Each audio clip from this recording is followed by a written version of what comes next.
that's one of the nice things. You can go out to the wineries, tasting rooms, and you run into the family that owns it rather than an employee.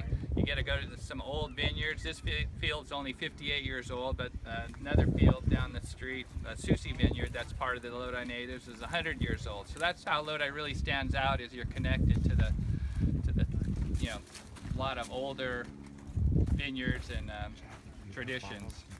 So this field, my dad and uncle did the rootstock and did the grafting with my cousins. So it produces about 4 to 6 tons per acre.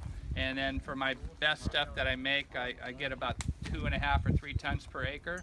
And that's native fermentation, so no yeasts are involved. I'll let Chad take over for a little bit on the wines. If you have any questions or something, feel free to raise your hands. Yeah, so this vineyard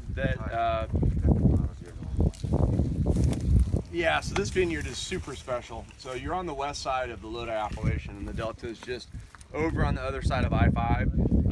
A little loamier sand over here. So you couple that with the fact that this vineyard is planted on St. George rootstock, and the St. George rootstock can be a little herbal. The cool thing is Todd's dad and his brother actually went through this field and actually planted the rootstock and field grafted the vines onto that rootstock by hand. So you talk about generational grape growers and having a hand in the soil. I mean, they have basically put those vines in the ground and they've raised them, and the family has been nurturing those vines ever since. I work with a lot of different vineyards in Lodi. This particular vineyard is pretty special for me. We've had 2 93s from the Wine Enthusiast.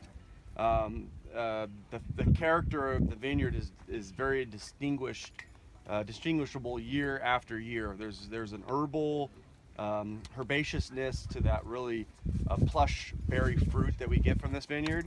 And something that's pretty neat is that the vines tend to be some of the earlier ripening vines for this area, and you'll see a lot of shatter in the clusters. This year there's a little more pinkberry. We had some pretty good early spring rains, and then we had the heat. The heat's been pretty strong for this year, and so you've had a little bit of pinkberry. For the most part though, you end up with these loose blown out clusters with real tiny small berries that have been amazing.